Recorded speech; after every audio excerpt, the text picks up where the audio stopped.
लोकतंत्र के महापर्व की शुरुआत हो चुकी है। जहां जहां चुनाव वहां वहां तनाव, महज इत्तेफाक या सियासी दांव। तो चलिए इसी पर हम बात करेंगे। मेरी मौजूदगी है कानपुर में और मेरे साथ मौजूद हैं कानपुर की लोकसभा सीट से बीजेपी प्रत्याशी श्री रमेश अवस्थी जी। तो चलिए सबसे पहले स्वागत कर लेते हैं। सर आपका बहुत बहुत स्वागत है। जी बहुत धन्यवाद, थैंक यू। जी सर, जैसा कि देखिए अभी मैंने कहा कि जहां जहां चुनाव वहां वहां तनाव, तो क्या लगता है तनाव है, टफ फाइट है? नहीं, कोई टफ फाइट नहीं। यहाँ तो एक तरफा चुनाव है पूरा।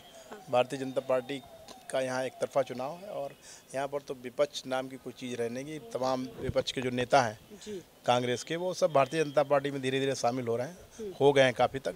अब वहाँ पर एक तरफा चुनाव जा रहा है। वो लोग उनकी जमानत जब्त ना हो इसके लिए वो संघर्ष कर रहे हैं। तो यहाँ कोई तनाव नहीं, हम लोग मस्ती से चुनाव लड़ा रहे हैं।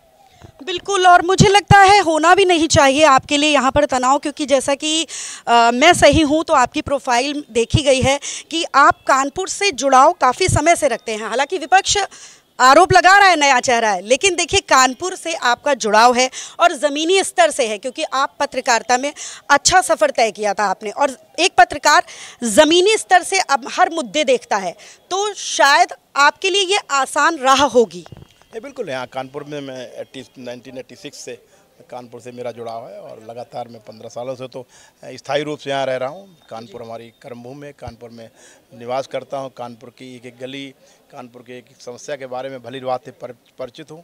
उसी का हम लोगों ने ब्लूप्रिंट तैयार किया। तो इसलिए एक पूरे चुनाव में एक माहौल जो है, उत्साह है। इतना लोगों को माननीय मोदी जी के नाम पे, माननीय योगी जी के नाम पर इतना उत्साह है कि लोग इंतजार कर रहे हैं कि कब 13 मई आए और कब हम मतदान करें, कब भारतीय जनता पार्टी को जिताएं। और जहाँ तक अभी आपने पिछली बार तनाव कहा, देखो चुनाव अंतिम सांस तक, अंतिम समय तक चुनाव की तरफ लड़ना चाहिए। हम लोग अब जीत के अंतर के लिए, जो हमारा जो भी तनाव, जो भी थोड़ा आप कह रहे हैं तनाव है, वो सिर्फ हम लोग कह रहे हैं कि जीत का अंतर कितना बड़ा हो, ऐतिहासिक अंतर के लिए, जीत के अंतर के लिए हम लड़ रहे हैं। तो उसके लिए हम लोग लास्ट तक प्रयास कर रहे हैं कि जीत का इतना बड़ा अंतर हो, जो अभी तक का सबसे बड़ा जीत का अंतर हो। और अभी तक की सबसे बड़ी हार जब से चुनाव चालू हुआ वो विपक्षी गठबंधन की हो। जैसा कि जनता ने एक मन बना लिया है कि ये बहुत बड़ी भारतीय जनता पार्टी की जीत और सबसे बड़ी हार गठबंधन की होने जा रही है। बिल्कुल, सबसे बड़ी हार आपके अनुसार गठबंधन की होने जा रही है। साथ ही साथ कानपुर की जनता के लिए एक सवाल है, कानपुर की जनता के मन में सवाल है, शायद उम्मीदें भी हैं, क्योंकि देखा जाए कि उत्तर प्रदेश की राजधानी लखनऊ है, लेकिन औद्योगिक राजधानी कानपुर कही जाती है और काफ़ी क्षेत्र में बढ़ा हुआ है यहाँ पे उद्योग। तो उद्योग की दृष्टि से और रोजगार की दृष्टि से क्या कुछ नया सफ़र देखा जा सकता है जब आप आएंगे? देखिए, माननीय प्रधानमंत्री जी ने विकसित भारत का सपना देखा है। माननीय प्रधानमंत्री जी ने तय किया, लक्ष्य किया है कि $5 ट्रिलियन की इकोनॉमी भारत बनेगा पूरा। और वहीं पर माननीय योगी आदित्यनाथ ने भी जो प्रयास किए हैं यहाँ पर, उत्तर प्रदेश को अपराध मुक्त किया है और उसके बाद से जिस तरीके से निवेश आना चालू हुआ है, तो $1 ट्रिलियन की इकोनॉमी उत्तर प्रदेश बनने जा रहा है। और हम चाहते हैं कि विकसित भारत की में विकसित उत्तर सहयोग हो और विकसित उत्तर प्रदेश में कानपुर विकसित उत्तर प्रदेश का आधार बने, ऐसा मेरा प्रयास है। और जिस तरीके से यहाँ पर जो हमारे रेवेन्यू जाता है कानपुर का, एक बड़ा हिस्सा रेवेन्यू जाता है सरकार के लिए, हम लोगों का प्रयास है विकसित कानपुर बने, कानपुर का पुराना गौरव, पुराना वैभव वापस आए। और कानपुर में जो औद्योगिक नगरी कहा जाता था, मैनचेस्टर ऑफ ईस्ट कहता था, कानपुर 5 बड़े शहरों में शामिल था, देश के 5 बड़े शहर, उसका पुराना गौरव और पुराना वैभव वापस हो।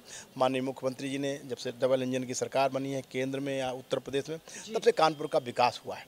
कानपुर के विकास की गति का पहिया आगे बढ़ा। उसी विकास के गति के पहिए को हमको आगे बढ़ाना है। एक बड़े ब्लूप्रिंट के साथ, संपूर्ण विकास के साथ हम लोग कानपुर का विजन लेके आए हैं। क्यों माननीय प्रधानमंत्री जी, माननीय मुख्यमंत्री जी दोनों चाहते हैं कि कानपुर का विकास हो, और इन्होंने दोनों लोगों ने ये संदेश दिया है कि कानपुर का विकास होगा। माननीय मुख्यमंत्री जब आए उन्होंने साफ कहा कि कानपुर का बिल्कुल विकास होगा, ब्लूप्रिंट तैयार है। तो हम सब लोग चाहते हैं कानपुर का, हर आदमी चाहता है कि कानपुर का विकास हो। हम लोग इसी एजेंडे पर लेकर काम कर रहे हैं। बिल्कुल, समय की कमी को देखते हुए, क्योंकि आप काफ़ी व्यस्त हैं और होना भी चाहिए, तो एक आखिरी क्वेश्चन, आप अपनी कानपुर की जनता से दान की, जैसे कहा जाता है हमारे भारत देश में दान का बहुत बड़ा महत्व होता है, हर दान का बहुत बड़ा महत्व होता है। अगर हम अभी बात कर ले मतदान की, तो मतदान के लिए क्या अपील करेंगे, कैसे? नहीं, हम कानपुर की जनता से अपील करते हैं कि लोकतंत्र का महापर्व है और लोकतंत्र की महापर्व में एक एक वोट की कीमत होती है। आप अपना मतदान जरूर करें। मतदान कर जरूर करें कि लोग एक एक मत की बड़ी कीमत होती। इसी एक मत ने देश में ऐसा एक प्रधानमंत्री दिया माननीय नरेंद्र मोदी जी के रूप में, जिसने देश नहीं दुनिया में अपना नाम कमाया और भारत का गौरव बढ़ाया और आज वो विश्व के सबसे बड़े नेता हुआ। वो एक आपके वोट की ही ताकत थी। एक एक वोट ने माननीय नरेंद्र मोदी जी को प्रधानमंत्री बनाया, जिन्होंने देश की दशा और दिशा बदल दी। और हम लोग गौरव महसूस करते हैं जब विदेशों में भी जाते हैं तो आज उनके विजन की चर्चा होती। तो अगर आप लोग एक वोट उस समय नहीं करते, एक अभियान के साथ नहीं करते, तो आज वही फिर पुरानी स्थिति बरकरार रहती। तो इस बार भी मेरा सबसे विनम्र निवेदन है कि सब लोग मतदान करने जाएं और एक बार फिर आप अपने वोट की ताकत पर माननीय प्रधानमंत्री जी को एक तीसरी बार प्रधानमंत्री बनाएं। ये मेरी इच्छा है। थैंक यू, बहुत बहुत आपका धन्यवाद।